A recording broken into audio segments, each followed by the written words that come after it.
Evet, paketimizden bunlar çıktı. PlayStation 1 lensleri için uzatma kabloları. Bugünkü videomuzda bunlardan kullanmaya çalışacağız.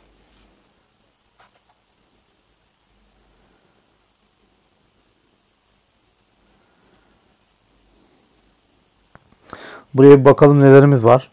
Bir tane Sony PlayStation FAT kasamız var. Bu benim ilk konsolum diyebilirim. Şöyle ki benim ilk bilgisayarım Commodore 64'tü ama Commodore 64 malum bir bilgisayar. Konsol anlamında sahip olduğum ilk cihaz benim bu. SCPH 1002 model.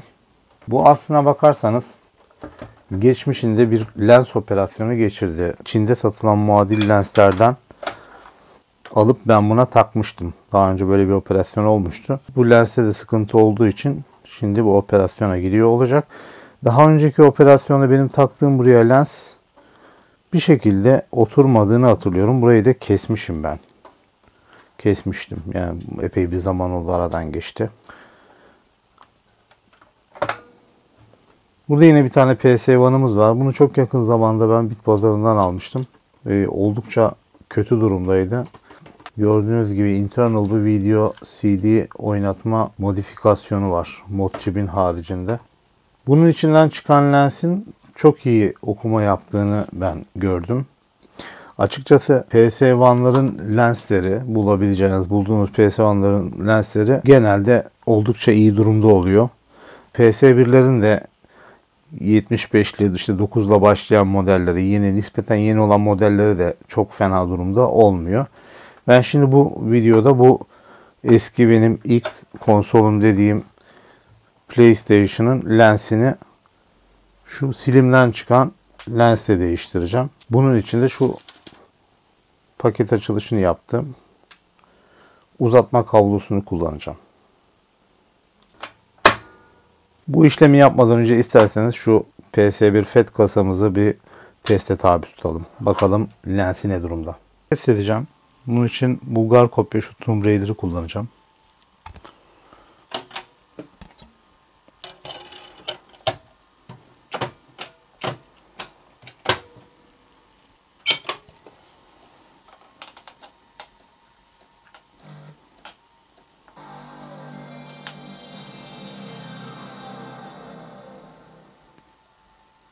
Gördüğünüz gibi CD'yi okuyamadı mı? İşleme PlayStation'ımızı açmakla başlıyoruz arkadaşlar. Bunun nasıl yapılacağını daha önce videomda göstermiştim. Yukarıda linklerde bulabilirsiniz.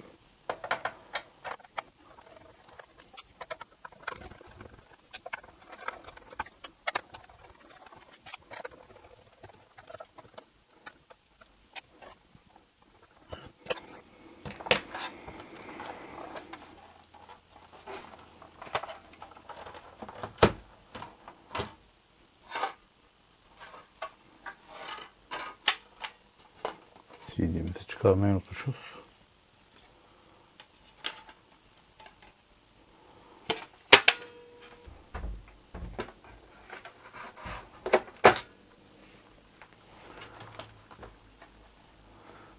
Mekanizma gördüğünüz şekilde. Şöyle bir sürprizle karşılaşıyoruz aslında burada. Buradaki lens mekanizmamızın kablosu zaten kısaymış. Bizim burada özel bir kabloya ihtiyacımız yokmuş. Direkt yeni lensi takalım. Eski lensin power kablosunu çıkarıyoruz.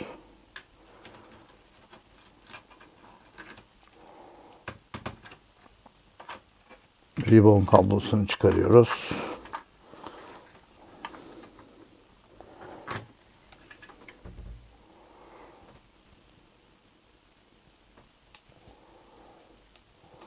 Şu lensimizin şunları da ihtiyaç olabilirdi ama zaten yeni takacağımız lenste de var aynılarından.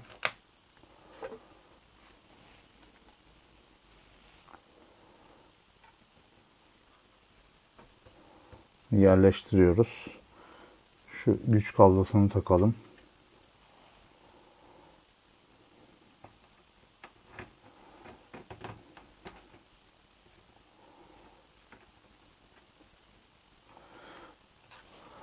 Şu ribbon kablomuzu takalım. Şöyle tutup şuradaki kısmından tutup bununla beraber bastırmak gerekiyor.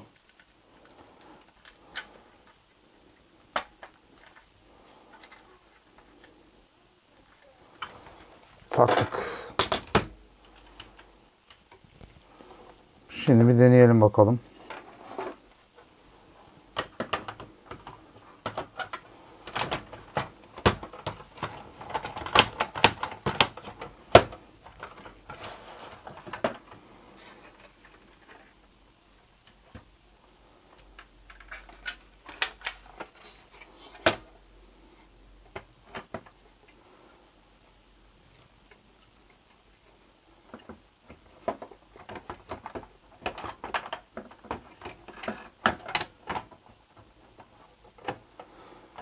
Evet, bu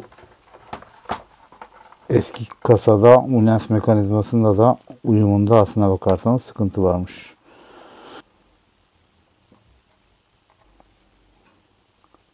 Eskisiyle yenisi arasındaki çok ince fark. Aslında belki şu dış kısım çıkarılıp buna takılabilir. Çünkü fark sadece şuradaki çıkıntıda. Bir deneyeyim bakalım.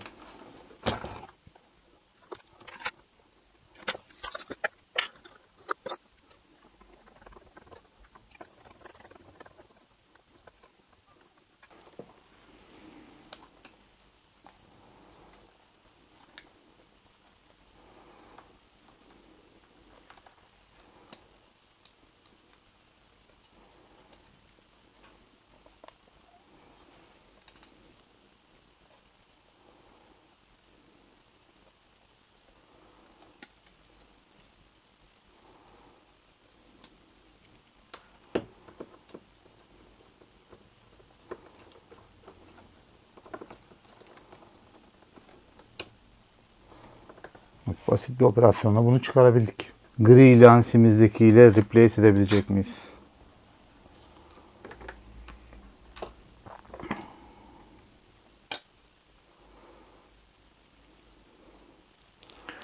Çıkardık bunu da. Bakalım parçalar aynı mı? Genel itibariyle aynılar. Sadece şuralarda fark var.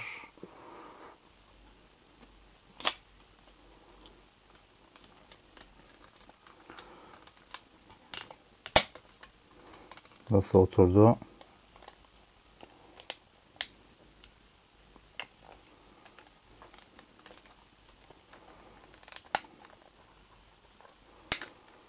Gevşek bir şekilde burası da oturdu. Bakalım uyacak mı? Vidalamadan şurada bir deneyelim.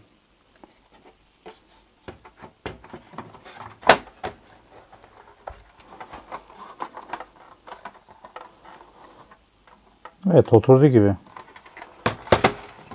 Deneyelim bakalım.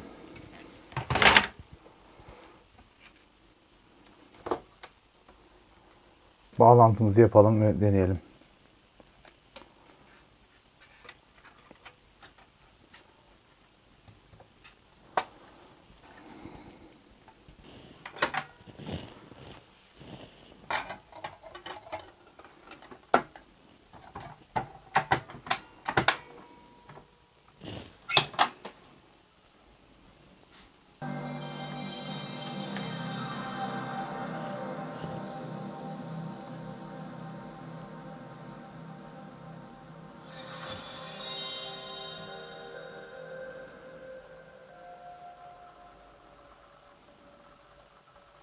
Hani bir gelişme olduğu kesin ama buradan ileriye de gitmedi. Lazer gücünü ayarlamak gerekebilir. Lazer gücünü ayarlayabilmek için bu potu kullanıyoruz arkadaşlar. Bu daha önceki sistemden söktüğüm lazer seti. Şu üstteki nokta ve sağ alttaki noktadan direnci ölçerek bunun ayarını yapıyoruz. Sağa doğru saat yönüne çevirdiğimiz zaman direnci azaltmış oluyoruz. Böylece lense giden gücü arttırmış oluyoruz. Sola çevirdiğimizde ise direnci arttırıyoruz. Gücü azaltıyoruz. Bakalım bizim lensimizdeki direnç değeri neymiş?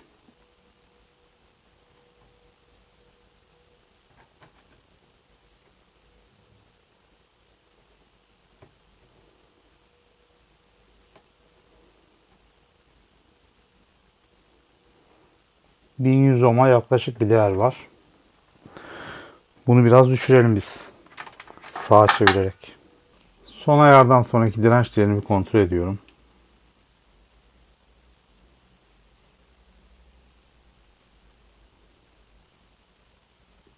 ...722 ohm. Bir de böyle deneyelim.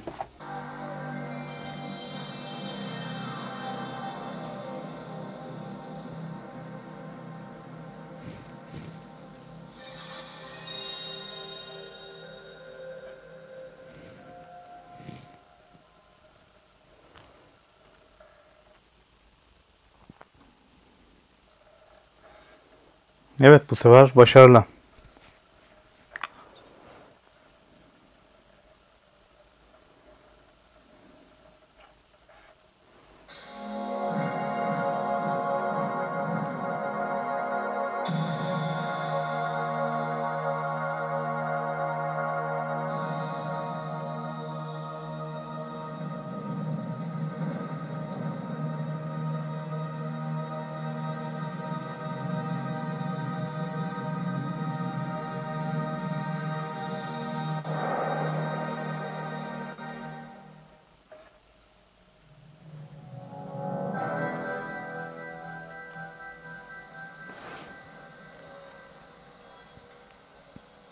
Cutscene'de de çok büyük bir atlama falan yok.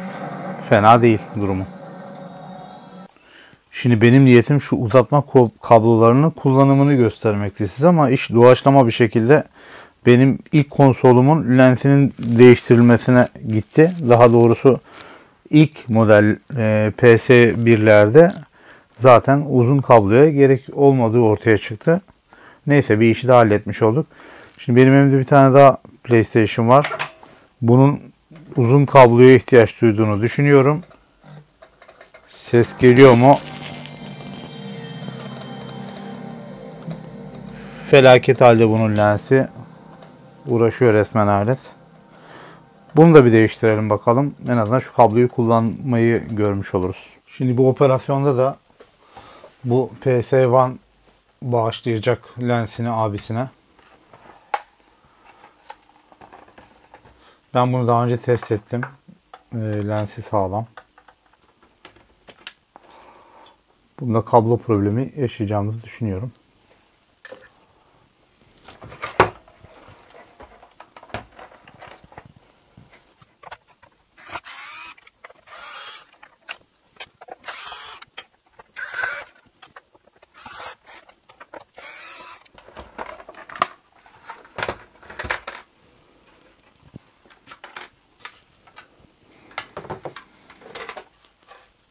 Görmüş olduğunuz gibi burada daha uzun bir lens kablosuna ihtiyacım var. Çıkarıyorum bunu.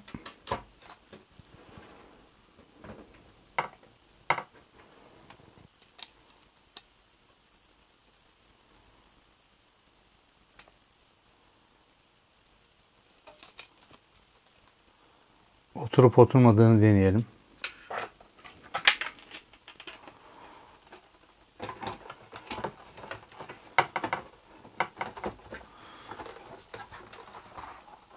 Gördüğünüz gibi burada bir kapak değişikliğine gerek yok, şu kapağın değişikliğine.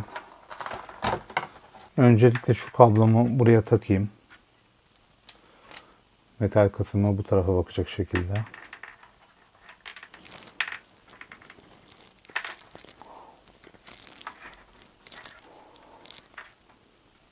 Bunu taktım. Buradaki dişi sokete de bizim PS1'dan çıkardığımız lensin kablosunu takacağız. Şu şekilde.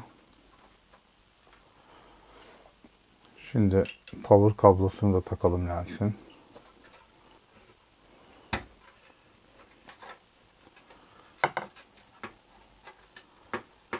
Şöyle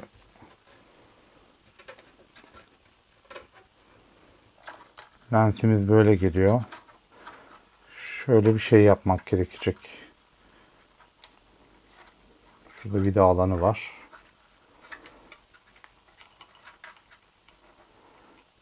Şöyle bir katlama operasyonu yapmamız gerekecek. Şurada sensörümüz var. Dolayısıyla bunu alttan getirsek sanki daha mantıklı bir hareket yapmış oluruz. Şöyle. En azından buradaki hareketi engellemeyen bir şeyimiz var. Katlayıp şöyle.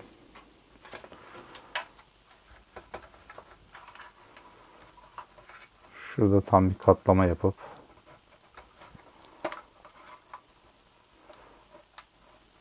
buraya çift taraflı bantla yapıştırabiliriz.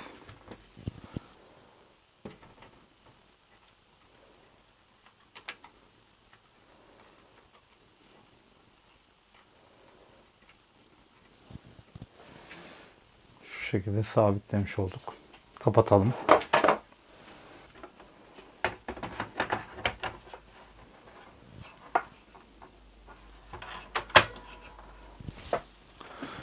Deneyelim bakalım. Şimdi aynı denemeyi daha önceki gibi buna da yaptım. Çalışmadı ilk denememde. Daha sonra bundaki potu da 720 ohm olarak ayarladım ve işlem başarılı.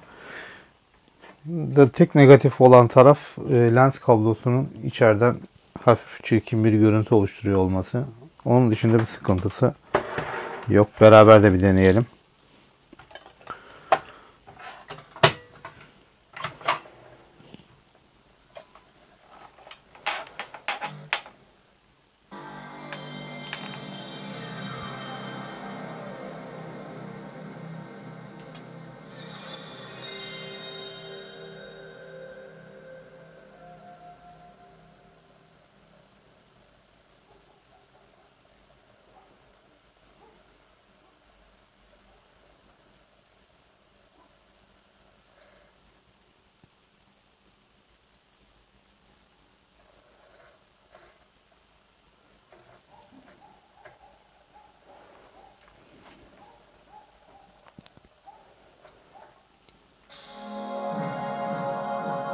Tabi az önce denediğimiz konsolda pal olmasına rağmen siyah beyaz görüntü veriyor olması, bunun da pal olup renkli görüntü alabiliyor olmamız sizlere bir soru işareti olsun. Benim de aklımda şu an soru işareti olarak kaldı.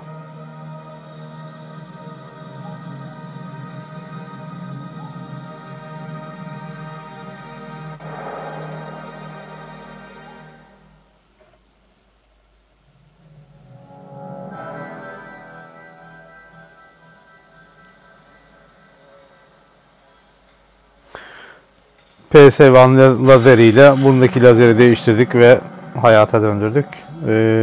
Bu videom buraya kadardı. İzlediğiniz için teşekkür ederim.